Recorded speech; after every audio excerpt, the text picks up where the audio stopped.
Good morning, good afternoon, good evening, good night, wherever you are. Thank you for joining us for another live Q&A session here on my channel. If you're new here, welcome. My name is Angela. I'm a full-time voiceover artist and audiobook narrator, and my channel is dedicated to those of you just getting started in this wonderful world of voiceover and audiobook narration. And through my channel, I share with you tips, tricks, techniques, things that I do every day in my own voiceover business. And then we get together in these weekly chats to talk about a topic or two. But since Caesar is here, we can kind of restrain him to a singular topic. Right, Caesar? More or less. If we want to keep it to an hour. And today I am joined by Caesar Esturco and Rebecca Heddinger. And we've got some news for you today. And we're also going to be talking about the growing popularity of immersive audiobooks, which could be, well, I guess it could be one or the other. Well, full cast usually comes with some sort of, background music or sound effects and things like that. So they kind of go hand in hand anymore. So That's right. that's what we're talking about. So as always, we have a poll, and that'll kind of help us direct what you guys want to know most about, since we're all audiobook narrators. We can help answer some questions for you. So today's poll is... Wait for it. There we go. What part of immersive audiobooks interests you the most? But before we get into the poll results, so you have time to submit your votes, we're going to get into really the why for us being here today. And it's super exciting. So we are all members of Academy Voices, which is the audiobook production company arm of Avio's Journey Academy. I am an instructor, and these two are also members. And so Caesar and Anthony have come up with a new series that they're coining AV on History. And it's kind of a series about unsolved mysteries, which I think is really super exciting. And they have just produced their first episode. So we're going to share a snippet of that here with you today, just a little bit of a teaser. It is, we were just talking about this, but it is released in a couple of places, but it's going through the QA process at ACX, which we all know could take up to, 10 days or so. And you said it was available where, Caesar, right now? Hold on a second. Let me just pull up that thing. Libro FM, Booktopia, Next Story, and very unfortunately named IBS. So I believe that's Italian. So I know IBS doesn't stand for what we usually know IBS to mean. It's Audiolibro in Lingua Straniera. So Italian. We're in Italy. Apparently we are. That's fantastic. And by the way, Caesar, that was a test and you failed, but I totally expected that. I wanted to see if you could say IBS without giggling, but No. I have an inner 6-year-old. that's why we love you, Caesar. So for all of you, a special treat for all of you right now, I'm going to play a little bit of snippet of their first episode of AV on History. And this one's about Amelia Earhart. So here we go, a little snippet for you.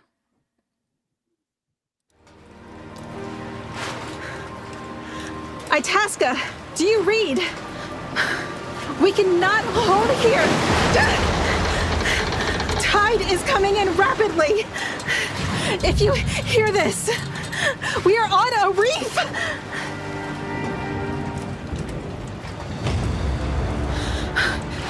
The tide's taking her. Fred, grab what you can. We have to go. Now! I'll get the food and water. Amelia, what are you doing? Take the sextant. Leave the rest. I'm not leaving the maps. We can't carry everything. You're right. You're right. Go. Go, go, go!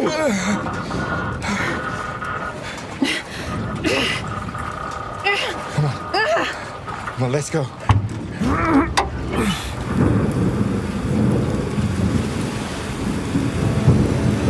Come on! Let's go! I've got you! Don't let go of me! It's okay! I've got you!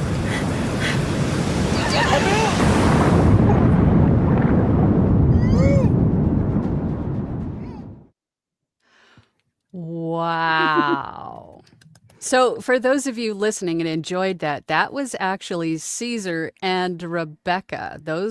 These two performed in that snippet. And Caesar, you did all of the music and sound effects and things, right? And directed? Yeah, I did. Fantastic. Of course, the music and the sound effects had to come from a stock library because otherwise it would have taken too long to produce. And these need to go out on a weekly basis. Or that is the plan anyway. That's how Anthony wanted to put these out, like one episode weekly. Okay, so how long? I only got the snippet, but how long is the entire episode? About 23 minutes, 24. Yep. 23 minutes. Yeah. And how long did it take you to produce that one episode? 2 days? 2.5. 2.5 and days. then let's say 3 days for the final polish. We did change a couple of things. I mispronounced Roosevelt. It was pointed out by Rebecca. Thank you very much. You're welcome. I said Roosevelt like an idiot. And That's how it's spelled, to be fair. Tomato, tomato. I know. And I submitted it to Anthony under its working title, and it was meant to be a proof of concept, but he 100% fell in love with it. It's like, let's just publish it right away. And I was like, hold on. Let's refine it a little bit before it goes out in the air. So 3 days. Wow. There were technical issues on the third day, but really, without that, I guess maybe 2.5. Wow. Yeah. That was amazing. Great job, you guys. Thank you. That was a lot of fun. amazing. Doesn't tire me to hear it over and over again. So are you then currently working on episode 2? Is it done already? Yes. No, we're working on it. It's going to be on Oak Island, I believe. Oh, really? That's an interesting one. I always watch the Oak Island when it's on TV. Mm. What is it called? The Legend of Oak Island or the Curse of Oak Island or I something think it was like a curse. It gets a little confusing because there's another one called the Roanoke Island disappearance, which Roanoke, absolutely, But those two kind of overlap. overlap to they do. Interesting. I want to also pitch to Anthony. I don't know if he's listening to this, but the Philadelphia Experiment. I actually talked to Rebecca about that last week, and we went down a rabbit hole of all the strange things that went around the whole military experiment and all the conspiracies that came with it, I suppose. That would make an awesome episode, with all the electric sound effects, the shield activating, the ship disappearing and reappearing somewhere else. It's just going to be a beautiful, beautiful episode. I'm excited. Mhm. Is it just Yeah. going to be unsolved mysteries, or are we going to throw in some cryptids and stuff? Gotta throw You in know? It would be nice. It would be beautiful. Oh, God, we could do monster sounds I'm and a all that. cryptid nerd. I Voice love that shit. stuff. Yeah. The Bigfoot, Chupacabra. There's Yes. so many things we can. The Loch Ness Monster. Yeah. Mm-hmm. Mm. I'm likes excited for you mysteries. guys. Yeah. Yeah. Mhm. Super exciting. Okay. Is there anything else you guys would like to add or share about? If I could start, Sure. so the reason why we wanted to title this episode of Tuesday Live the increasing demand of immersion in audiobooks as well. The first one is that whenever we go to ACX or other places where we audition for stuff like this, these days they often ask for things like duets or multicast, and not only that, they also ask. It's very nebulous when RHs say this, but they want acting. And I understand what they mean, right? All audiobooks is acting, but there is also kind of you kind of control yourself or you pull back when you do the regular audiobooks, whereas I think what they're asking for is like the full send, just go there. Mm-hmm. And actually, one of the things I really enjoy about Rebecca's performance is she always goes there. She always goes full send, and that's just I'm a big fan of like natural dialogue and natural sounding interactions between people. And I know that there's also the unfortunate proliferation of AI narrated audiobooks. And I know that Anthony Pica wanted this whole, he loves dramatized stuff. He loves like immersion in cinematic audio just as much as I do. It's one of the reasons why we get along, actually. And this is kind of like a direct challenge to the AI. Like, can you do this? Come on, hit me with your best shot. Mm-hmm. Yeah, So I'd like to see AI have a panic attack in their studio. it's like, we can't do this. I wonder why. Oh my God, our jobs are over. That's what how I imagine an AI meeting is like. AI staff meeting is just like, we're over. Whoa, whoa, whoa, whoa. Oh, that's a pitch meeting. Okay. Yeah. Super easy. Barely an inconvenience. Barely an inconvenience. Okay. Okay, so and thank you for bringing that up, because that's exactly what we're talking about today, is the growing popularity of the demand of full cast reads, immersive audiobooks, all the things. So going back to the votes or the poll, we have 28 votes so far. It looks like Rebecca, you nailed it. 43% said getting cast in these projects. Nice. The next one would be 25% said learning the full cast workflow, which I think is a valid thing, because that's hardly ever talked about. And then sound design and timing, and then lastly acting with other narrators. So immersive audiobooks, full cast reads. I mean, all of these elements are important.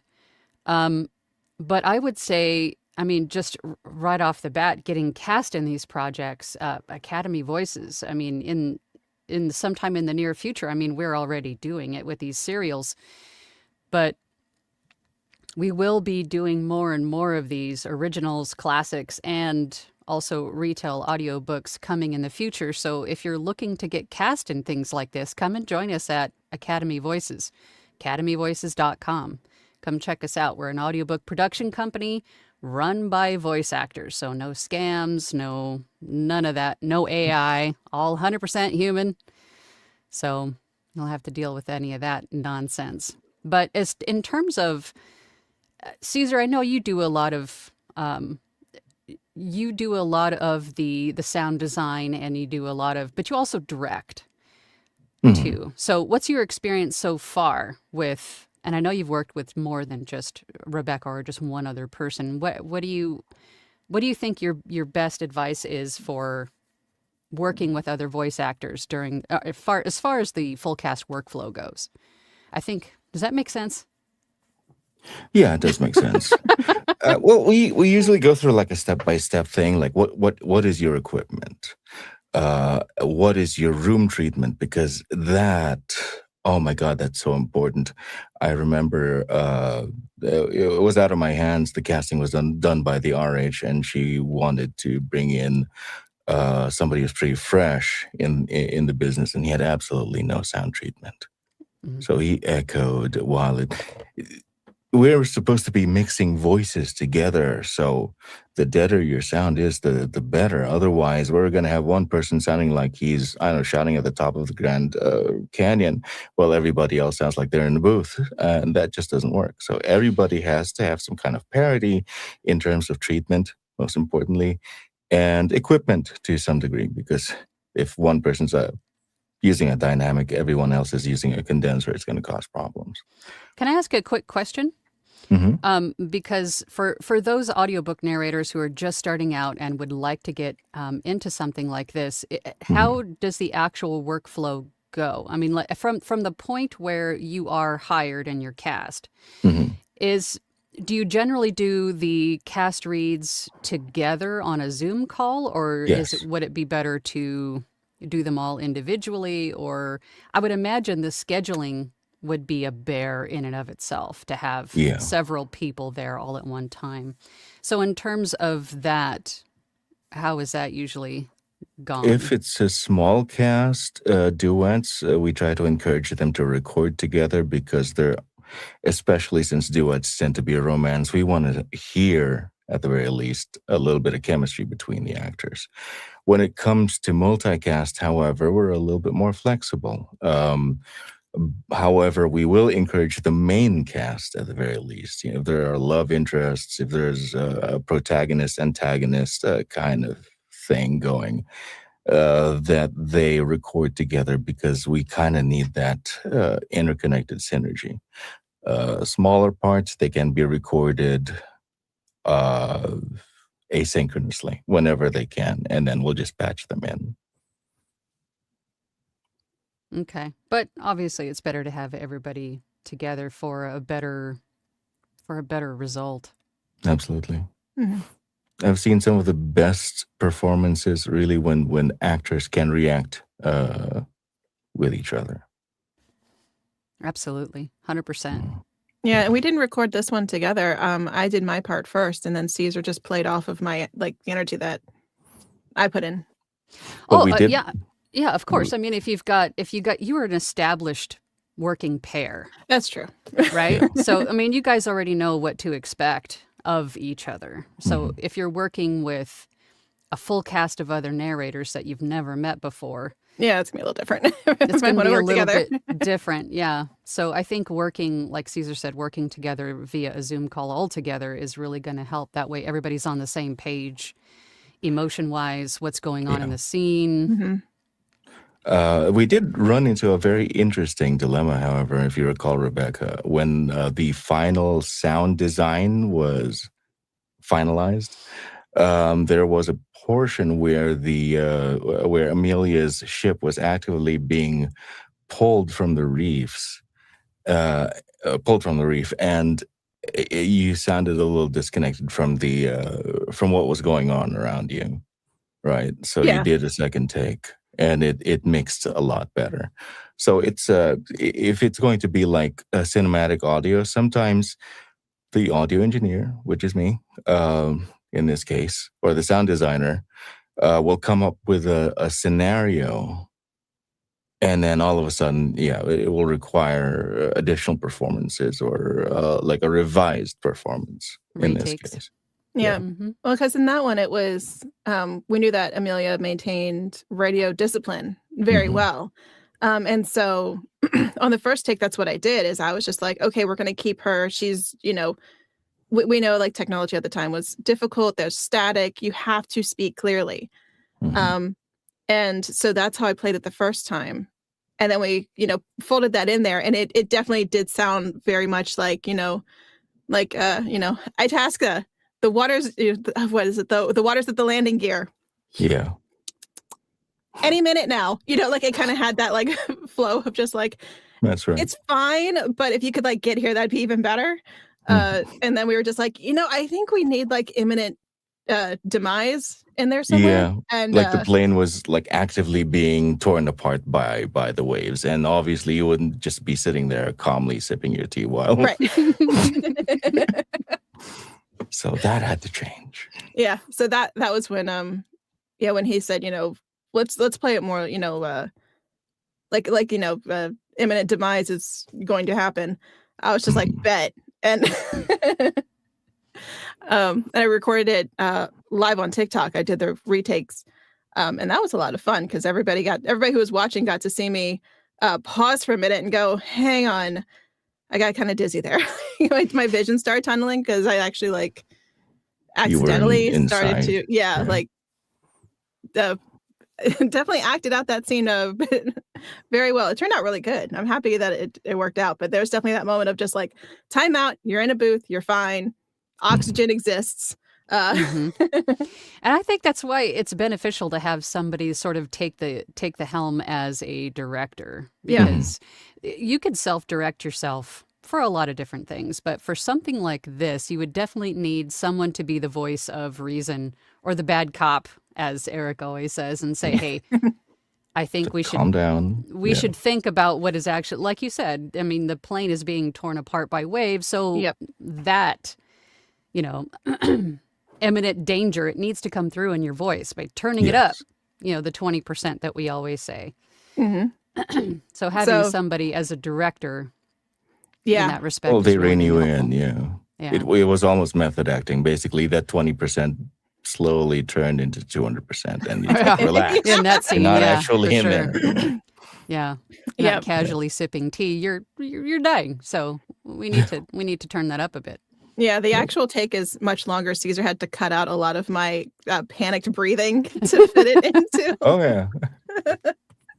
But Dang. it turned out I'm so happy that I got the second take on that one because it turned out so much better. That's right. Because it, like with immersive audio, the whole point is to feel like you're there. And so if there's a scene where there's panic, you need to sound panicked and then add in Caesar's music and the sound effects to go with it. And my absolute favorite parts are the waves crashing. Yeah. And like while she's in the plane and then the wave crashing and dragging them under the water. That's easily my favorite part, is when they get dragged under the water. Easily my favorite part. Dark. It sounds so good. All right. So quickly, let's touch on the sound design and the timing question for the poll. I forgot to mention to you guys, kids got a half day at school today, so I have to be out of here at in a little over a half an hour. But just to quickly touch on sound design and timing, I would imagine, Caesar, that just comes with a lot of practice and really understanding the scenes, so you know what Yes. is needed to sort of bring that emotion or that feeling, that visual in someone's head. Go ahead. When I said that I was able to produce this thing in 2.5 days, that doesn't mean that it was a piece of cake. Oh, It sure. came from muscle memory, from years of being a video editor, years of obsessing with cinema, years of working with multi-track in such a way that a lot of it really is muscle memory. And I think one of the things that I think Anthony Pica appreciated about my production is that I wore several hats. I was the director, the sound designer, the producer, the narrator, and the storyteller. And all of that has to have a certain kind of beat. It needs to rise and fall. There are times when it's melancholy. There are times when it's incredibly exciting.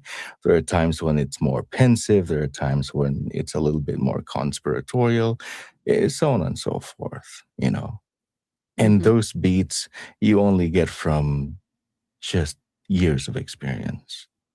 So to I guess to clarify, previously my job, well, before that, I worked with Rich Media and Flash Animation. Eventually, I worked as a video editor, color grader, and eventually, when my business partner at the time wanted more cinematic productions, well, then I became a sound designer as well to fill in the gaps that couldn't be picked up by just being in the field and shooting footage. A lot of times he shoots in 120 FPS for slow motion stuff, so there's no sound. You got to fill those blanks with sound, so you become a sound designer. And I took all of that expertise and, brought it into cinematic audio. And my goal, and I think I was able to nail it based on the folks who did listen to it before, is I want people to close their eyes and actually feel like they're there. They can taste the salt spray. They can hear the seagulls. Yeah. I think you accomplished that. Yeah. Thank you. I think you accomplished that, Caesar. It's a movie in your head. You close your eyes, you see it. Yeah. Yes. It's a movie in your mind, as they say on graphic audio. Oh, we got to shift And my Miss Saigon. sitting position here. Yeah. Okay, let's get to the comments quickly because we have a lot of questions. Sean Tyler was here even before I was. Good morning. More and more I hear that authors are requesting intro and outro music. I have too. Not only that, but like interludes between the chapters. I'm hearing that more and more. I think um, at the very least, having music somewhere in audiobooks is becoming more and more popular. I mean, it was always kind of there as an option, but I'm Yeah. hearing it more and more as well. Are you guys seeing the same? Oh yeah. Let's see. Particularly with children's books because yeah. they want immersion, right? So it's not just the music intro outro. If they're in a forest, you need to hear birds, and I don't know what else goes on in the forest. I'm a city kid, so yeah. Sean then asked if we could have a Caesar episode where you do, Caesar, a basic EQ technique for different voices or even different mics. I mean, I don't know. We'd probably have to pick a few specific mics and do that because that could be hours and hours and hours of content. Yeah, That's it could be Caesar's YouTube condensed. channel right there. Like that's I know, right? that's the Yeah. there's your content. There you go, Caesar. Totally. All right. Let's see. Jules is here. Hello, Jules. Hi, Jules. Jules. Everyone's having a fantastic day. Let's see. Looking for questions. Tanya's here. Hey, Tanya. Evening, all. I'm doing my third multicast audio drama at the moment, but I haven't done a full cast audiobook so far. I'm interested to know whether they're similar. Multicast and full cast, I think, are just synonymous. I think it's same thing. Close. One may have more production value than the other in terms of because drama implies like reenactments, soundscapes, and all that.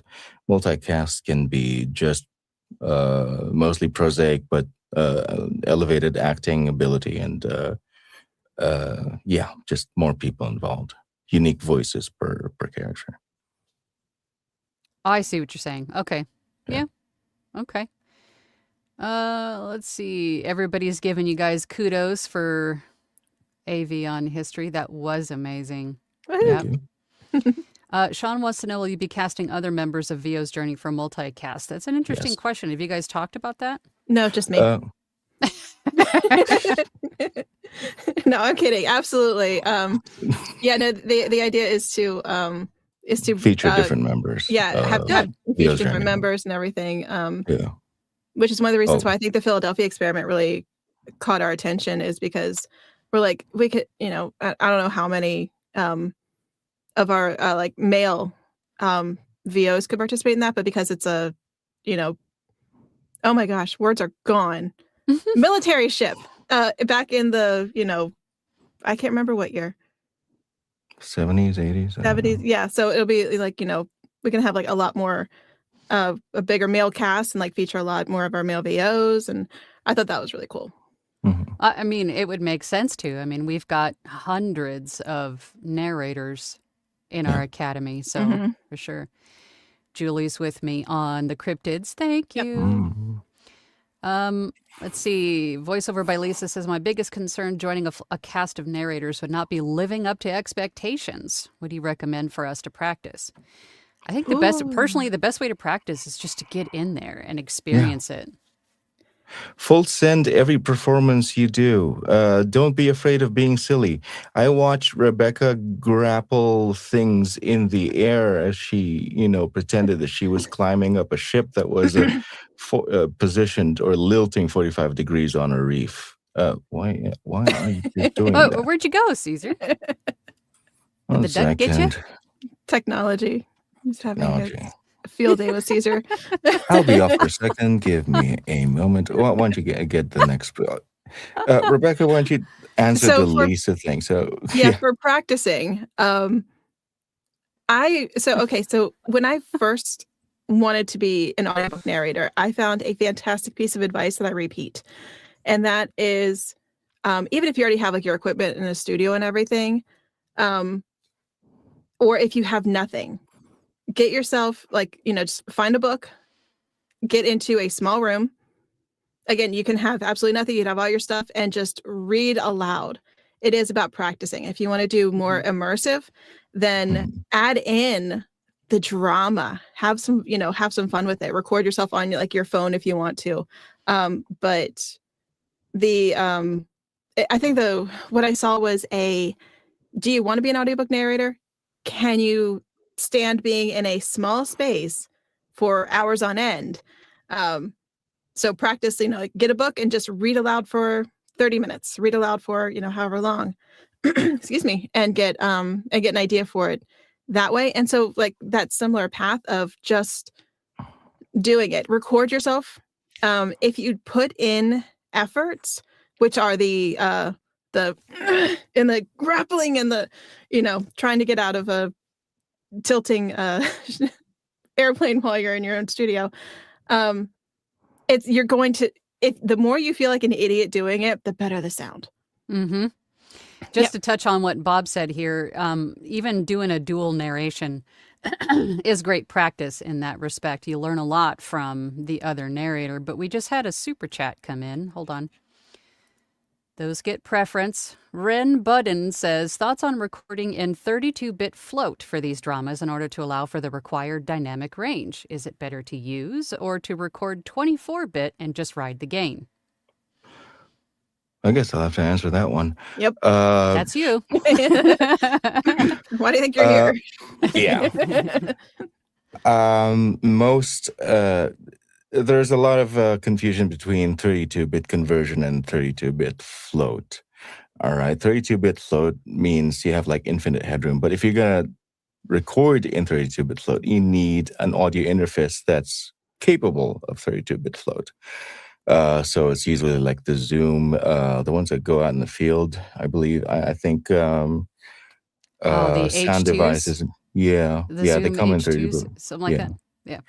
The reason why they have 32-bit float is because sometimes, they record ambient, right? So it's like the gentle pitter-patter of rain, and all of a sudden thunder. So you need all that headroom so you don't clip when the thunder hits, right? Mm.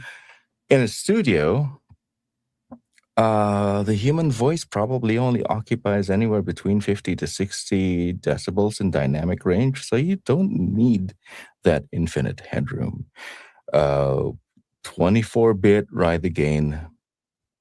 That's all you can do. Or if you have outboard equipment like compressors to control your dynamics before it goes into your audio interface and into your DAW, that's even better. Excellent answer. Thank you so much, Caesar, for taking that one. Ren, thank you so much for the super chat. I appreciate that, as always. Let's see. Where did we leave off here? And Mary Lynn, another donut. Thank you so much, Mary. She says, groups often practice together. I am a part of VO's journey and I'm practicing at least weekly. So yeah, I mean, that is one of the best ways to get that practice in, is to join, as I always say, join groups, join peer groups where you can practice together and learn from other narrators, learn from instructors. Come to a VO's journey. We have classes a few times a week. Our Launchpad sessions are every Thursday. You can come and hang out with me and Rebecca and Caesar and 43 other VOs that attend every Thursday. So come and learn from us. If you want to join us, the link is down in the description. Come and hang out with us. But yes, that is one of the best things that you can do, is to just dive in and learn from others. Yeah, no way would I have improved as much as I did over the past year without getting the feedback of, the feedback that isn't just like, it sounds good. Yeah. But actually getting no, you're talking like this was a bit too fast, and like actually getting real feedback to help you grow and build and improve is invaluable. Yep. Discord is a great resource, Tanya says, for recording multiple actors at the same time. I know, Rebecca, you do a lot of, I think the both of you do. You run or host spicy book reads in Discord, right? Yeah, I do 2 duet practices. Okay. One is clean and one is for spice. And we just did spicy last night. Spicy. Masonry Construction says, as a practical matter, how does pricing work? Same for everyone? Where are the full cast productions sold? There are no set standards. Really, it depends on the RH. A lot of times, anyone who's subcontracted, I guess, there's a set, what do you call that, PFH. And if you only have like 2 or 3 lines, it's still considered 1 hour. So you get the whole, you get the whole 1 hour's payment. It really varies. Full production, okay, full cast productions, where are they sold? I believe they do go through Audible as well. It's just that if it's not an Audible exclusive, you get a smaller payout from Audible. Spotify definitely has these, and I don't know where Graphic Audio publishes, if they have their Audible. own Audible. Audible as well. Okay, there Yeah. you go. Yeah. So yeah, it's a long-winded way of saying Spotify Audible. Thank you.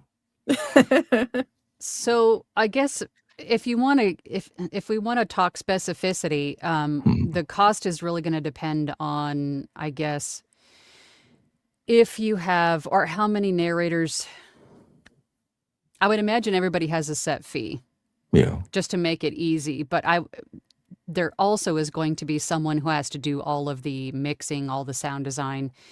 And in your case, Caesar, you do both. So then you would probably get a higher chunk of that per finished hour rate, I would think. So does that mean that everybody else takes a little bit of a hit, or does that mean that your per finished hour rate would have to be separate from everyone else's? Do you know what I'm talking about? yeah. Logically, that would make sense. Actually, as a matter of fact, the budget has to increase. I may be just one person, but I may be accommodating 5 roles. Then the budget has to accommodate for that. Don't Right. treat me as one person. Treat me as 5. Mm-hmm. Yeah. So that would have to be a conversation that would need to be had with the rights holder up front. They would Precisely. have to know, of course, as always, in the spirit of transparency and being upfront and honest, because you're collaborating with someone. You tell them that this is going to be literally a production, and therefore the per finished hour rate is going to have to accommodate that, Yeah. especially for someone doing what you're offering, Caesar, because I mean, if that's what they wanted, obviously, but it's, yeah. I mean, I know everybody's thinking probably dollars, like, well, how much is it going to be? And keep in mind, we do have authors who watch my channel too. So just roughly, let's just say industry standard for an experienced or seasoned audiobook narrator is $250 per finished hour. That's right. That includes all the narration, all the editing, the mastering, the formatting in one finished hour. Yeah. So to have a fully immersive audiobook for someone like you, Caesar, if you were narrator, producer, director, all of the things that we were just talking about, would they be expecting to be somewhere in the $300 to $400 per finished hour range? Absolutely. And the reason why is because experienced narrators, right? They're only handling their voice. All right. They usually have an effects track that's been designed by an engineer like, say, Tim Tippett or Lenny B or whatever. When it comes to something as complex as even duet, because there are 2 different rooms now, so you have to use EQ to account for the disparity in recording environments, and multiply that indefinitely for something like multicast. The person who's doing this has to be not just an experienced narrator, but an experienced sound engineer. Mm-hmm. And then on top of that, the shaping of the Foley, the music, the automation. Then that's another skill set entirely. That's a sound designer, different from a sound engineer. Yeah. Fantastic. Mhm. I just had a thought pop into my head, and this was something I was going to share with Launchpad, but Mhm. something else that you can add, just complete side note, something else that you could add to your tool belt as an audiobook narrator is to, and I think I mentioned this before, about learning the basics of video editing. is to include in your audiobook narration package, especially if you're going to be doing royalty share, is to create or learn how to create short social media snippets, promotional snippets to promote the audiobook and include that as part of your sales package, right? That'll just make you a little bit more of a one-stop shop, right? Just complete side note. I think that would be something that would behoove you as an audiobook narrator. Dylan, yes, you missed it. You're going to have to watch the replay. Actually, here, let's just go back. You guys want to retell the whole story and just go back a half an hour? And Dylan, Rebecca? you got to get here earlier. Donuts ain't going to save you. I know, for real. Jeez, Dylan. What, me? Okay, fine. Yeah, I've been talking for the last 10 minutes. I don't want to steal shit. With Academy Voices, Susan and I produced an episode to, I guess, launch AV on history. The first episode is about Amelia Earhart. We showcased about, I think, a minute earlier. Mhm. So, yeah, Dylan, you just have to, dedicate a couple extra minutes and go back and listen to it again. Set an alarm, Dylan. I mean, I've been here Tuesday, 12 p.m. EST for years now. It's not like, time management, Dylan. Jeez. I just saw a comment. Voiceover by Lisa says, I didn't realize how popular full cast productions are until I downloaded the new Harry Potter full cast audiobooks. Wow. I would imagine I haven't heard those. Have you guys heard those? Not yet. I imagine they're really impressive. The production is really impressive. I imagine they are. I admire that type of work, Caesar. Thank you. Mhm. So do I. No, Dylan. Ken says, my wife says she doesn't like all the background soundscape in the full cast Potter books, finds it very distracting. Okay, now Yeah, we're to definitely each going to their have to own, go and really. listen. I mean, Yeah. maybe there's a lot of them. There is such a thing as too much, too. Yeah. Yeah. I think what you do, Caesar, with that snippet we just heard, sorry, Dylan, you're going to have to go back and listen to it. But what you did in that snippet was just perfect. I mean, if you really think about all of the different sound effects you had like all at one time and the both of you speaking, that's Yeah. really impressive. But I can totally imagine in a book like Harry Potter, in the world of Harry Potter, there might have been too much going on. So Well, spell casting and all that. Yeah, I can imagine. yeah, so now I'm definitely interested. My interest is piqued. I'm going to have to go take a listen to those. Yeah. And I think the bit that we showed was like the most. Yeah. That one with the most that has like layers. the most, like the biggest music, the biggest sound effects. Obviously, we were There was a lot extra, going on. some extra drama happening. So Mhm. it does not sound like that throughout the whole 23 minutes. That would be excruciating. Overwhelming. Yeah. I imagine. Yeah. Yeah, and that's a good point too, because I had a different section picked as the preview that was I don't want to say minimal. Less because complex? Yeah, Yeah. that's a better way to say it. Less complex for sure. But Oh. Yeah. let's see. I don't even know what that says. Can you upload a book to ACX? Pardon, I'm so sorry. Can you upload a book to ACX that is audio only? My brother wrote a book that isn't published and I want to narrate it. You have, because ACX is an arm of Amazon, the book has to be listed on Amazon for sale first before it can be converted to an audiobook. If you want to just take a finished audiobook somewhere, you're going to have to go to a place like Findaway or I don't even know if Anthony, Academy Voices could probably do that too. YouTube, but for ACX specifically, it has to be, as far as I know, has to be on Amazon first. What do you guys have any other points? Well, AV on History does not have a pre-existing manuscript. So I guess the answer is yes. There was no, there was a script, but there's like not interesting. a book or anything that it's based off of. The script is in like 3 different pieces. It's like Notepad, Google Doc, and something else. Okay, consider Kitchen me napkin. corrected. Yeah. Voiceover by Lisa says, the Potter audiobooks actually give you a 30-minute sample. A 30-minute sample? Wow. Fancy On that. Animal? Really? That's a huge sample. I thought they were limited to only 5 minutes. Well, not Harry I- Potter. They're special. Because Changes. they want to sell it. So yeah. Hmm. Yeah, they do. Hmm. All right. That's it for comments at the moment, which I'm very surprised about. Is there anything that we didn't cover today, you guys? I think that's it, really. Uh, it's a good time to plug Academy Voices, actually, because I believe that's really the reason why Anthony Pico wanted to launch Avion History, because it's going to be featuring work from members of Academy Voices. Hmm. So, and each episode will, I believe he wants to feature different Academy Voices actors per episode. It'd be a great thing. Dylan wants to know, being on AV, Academy Voices, how do the royalty share payments get split? As far as I know, it's 50-50.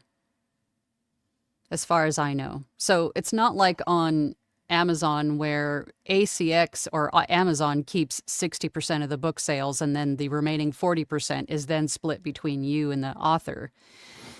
On Academy Voices, and I could be wrong, but I think the last time Anthony and I talked about that, it's a 50-50. So you get 50% of each sale. But I could be wrong.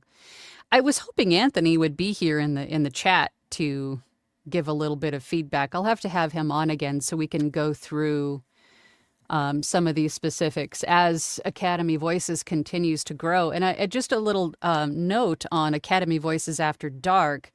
That's still happening. Anthony is still building out the pages to that. We had to go through and revise the contracts, the terms of service. I mean, there was a lot of back-end stuff that had to go into those pages.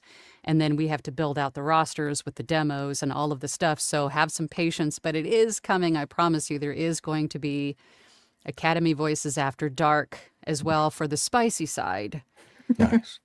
of Academy Voices. So definitely check it out. It is fantastic margins for sure. And that's, again, because we wanted to have an audiobook company that was where there's no surprises, there's no scams, there's no AI. It's we know what we do and what we don't want as voice actors and audiobook narrators. So that's what we pretty much created. And then with Caesar's help, and then I'm sure we'll have a few more coming in the future with sound to help with sound design and things, because Caesar, you can't take on everything because you already have a lot on your plate, but you'll probably be the main go-to guy, I would imagine, for our immersive audiobooks. But I would like to think so, yes. Delegation is a thing. it I is. know. I'm It going to is have a to train thing. a few folks. Yeah. Yeah. As much as you want to do everything, you're not going to be able to. But Yeah. we're going to continue to grow. We already have a couple hundred narrators in Academy Voices, but we always need more. If you're an author looking to publish, come and check us out. Let's go. Let's get her done. Yay. Yep. So do you have any idea when we can expect the second episode for It's Avion History? I'd like to get it completed within the next 3 days, and then it'll have to go through Anthony, and then Anthony will have to go through the publishing process. So it might be early next week. Awesome. Yeah. That is so awesome. I'm so happy for you guys. And So, I'm actually gonna message Anthony as soon as we're done and tell him that I vote for cryptids, and I know Julie does too. So we need to add cryptids of that. Cryptids. and the Philadelphia experiment. I've got that. Like between Rebecca and I just have most of it in my head. So Yeah, we went down a big rabbit hole in that one. it's a huge There's a one. lot of great stories that we could Oh, cover yeah. in that for sure. Yeah, absolutely. Be a Mhm. lot It of could fun. it could be like even a horror thing. Could be either pre-Halloween or Halloween. I don't know. We're just thinking ahead here because I can make it really scary. Mm-hmm. Have a dead guy tied to a chair, telling a story. Why not? Oh, that's you know what? now that's Why the title not? of it. That's the Halloween segment. Dead guy tied to a chair.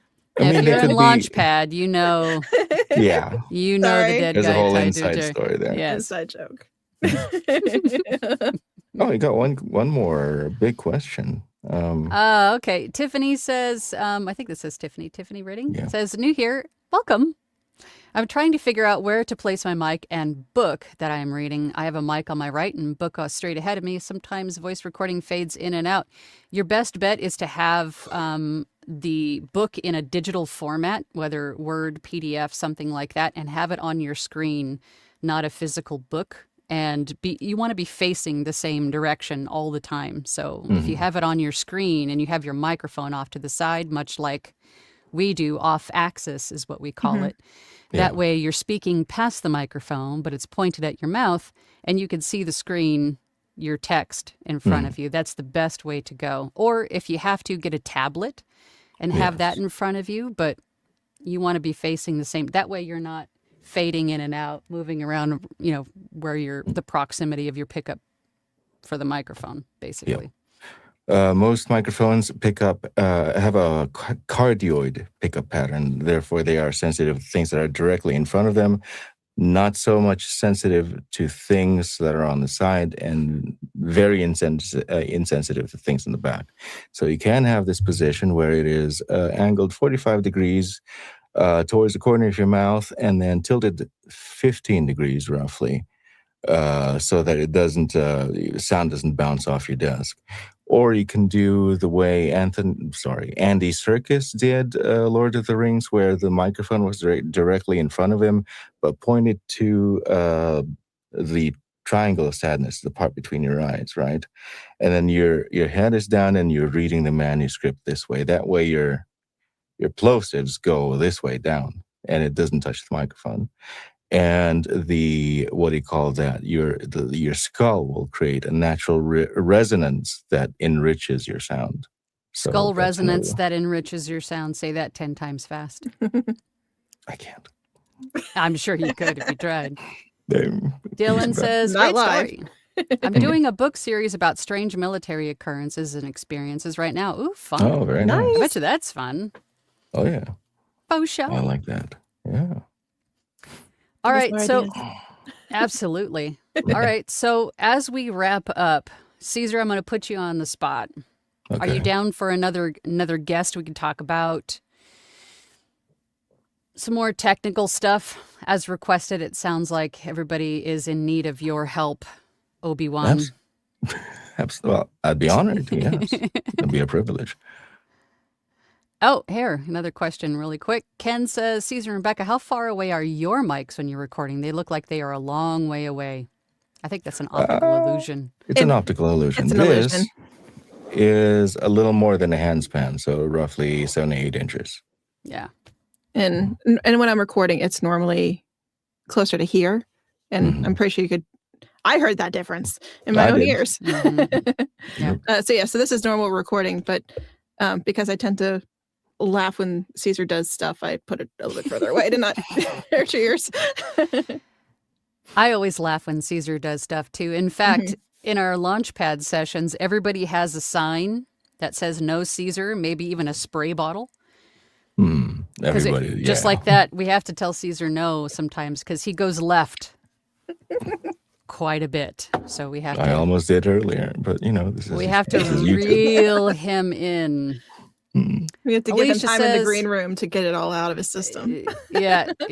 Caesar, how can I get with you to get my sound correct? If you- That's actually a great question. Really quick, Caesar, how do people get in touch with you? And then Rebecca, how do people get in touch with you? Our websites. Mine is voiceofcaesar.com, no spaces. Rebecca's is? Voicedbyrebecca.com, no spaces. That's right. So Voice of Caesar and Voiced by Rebecca. That's Right? right. Is that right? Yes. Okay. We didn't Well, know we'd be fantastic. this, have a partnership. So I just named my website whatever I wanted. It was meant to be. See? You guys are same, similar now. Yeah. Okay, so we got votes for tech episodes. Tech we might have version. to have you on like monthly or something, Caesar, and Could have work like a if- tech series. Yeah. Let's get techie with Caesar. We call it Something like that. Caesar's You Tech guys- Tips. There you go. If you have a great show name or segment name for Caesar, please put it in the comments. We'll definitely take it. Okay. Other than that, Rebecca and Caesar, thank you again for both of you joining today. This was very cool. I'm so glad you guys were able to come on. Oh, No, we're my God. crazy proud of this. So Oh, You yes. should be. Oh, yes. Yeah. So we're very happy to come on and actually show it off to a bunch of people. You should be. Everybody go check it out. And I'll see you guys in Launchpad. Oh, and don't forget, for those of you in Launchpad, this Thursday we'll be doing the mock live direction sessions with Eric and Craig. Mhm. So it'll Oh. be a lot of fun. So I'll see you guys. I'll see you guys then, but I'll see the rest of you guys on YouTube next week. Yep. So thanks, guys. All right. Thank you. Bye, guys. care. See you. Bye. Bye. Bye.